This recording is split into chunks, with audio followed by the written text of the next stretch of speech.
Hey guys, welcome back. I'm Mr. Movie Guy. Wait a minute. Am I on that mode again? God, I hate this fucking suit.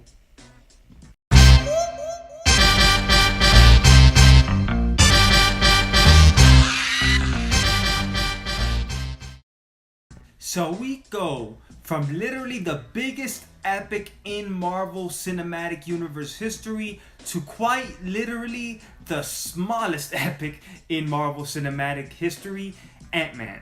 Antman and the Wasp, to be specific. For those interested in the aftermath of Avengers Infinity War, you're gonna be really disappointed in Ant-Man and the Wasp because it takes place before Avengers Infinity War, but after Captain America Civil War.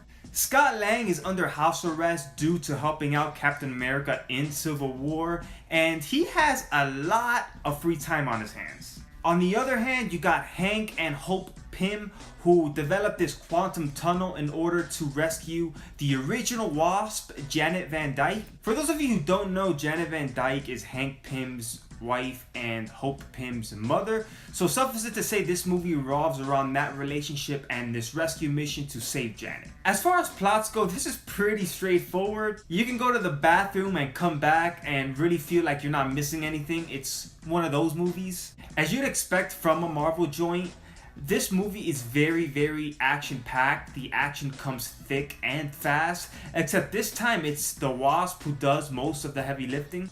I like that. Everyone from the first movie is back for the sequel, except this has the addition of Lawrence Fishburne.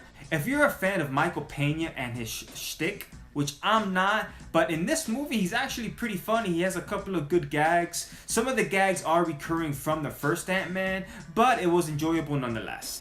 I was really looking forward to how Peyton Reed was going to handle the Wasp. And to tell you the truth, I was very pleasantly surprised. The Wasp actually kicked ass the whole movie, and she was actually better at being the Wasp and more competent at being the Wasp than Scott Lang was at being Ant-Man.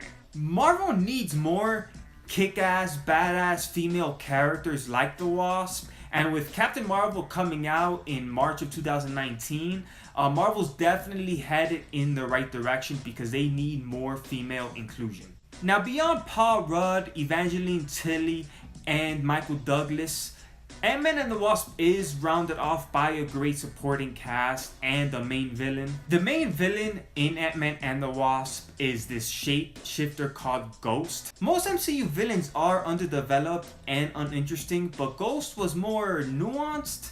Ghost is in constant pain and agony, and the only way that she can cure herself from this disease that she has is if she gets her hands on Hope and Hank's quantum tunnel and enters the quantum realm. By the way, guys, I still don't even know what the quantum realm is. Maybe there's another, reviewer on YouTube that knows what the quantum realm is.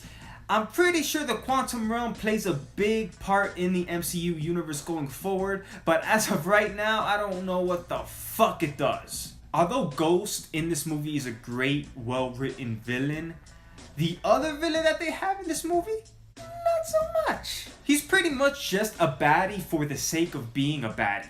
He also wants Hank Pym's quantum tunnel, but unlike Ghost where she needs it to live, he just wants it for power. And if you ask me, power is the most basic and lazy reason for a villain to exist. Although I am a big fan of Walton Goggins, I loved him in Sons of Anarchy. If you haven't seen Sons of Anarchy, I highly recommend it. The biggest problem with this movie, and maybe nothing could have been done about it, but this movie just feels light-hitting compared to Avengers Infinity War and other Marvel movies. It lacks the grand scale of Avengers Infinity War. It doesn't have the thematic muscle of Black Panther, or even the outlandish craziness that was Thor Ragnarok. Ant-Man and the Wasp really does feel like lesser work.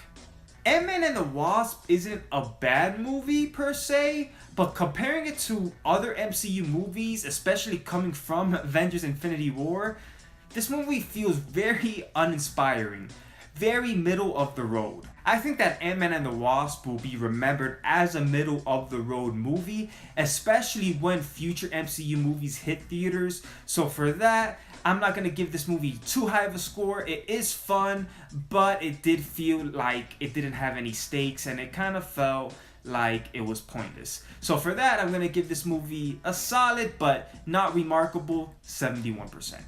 Alright guys, that'll be it for my review of Ant-Man and the Wasp. Thank you so much for all my subscribers. If you watched Ant-Man and the Wasp, please leave me a comment below. Tell me what you think. Tell me what you think about the Marvel Cinematic Universe as it stands at this point. Where do you want it to go in the future? Where do you see it going? Let me know in the comments below. But as always, catch you on the next one.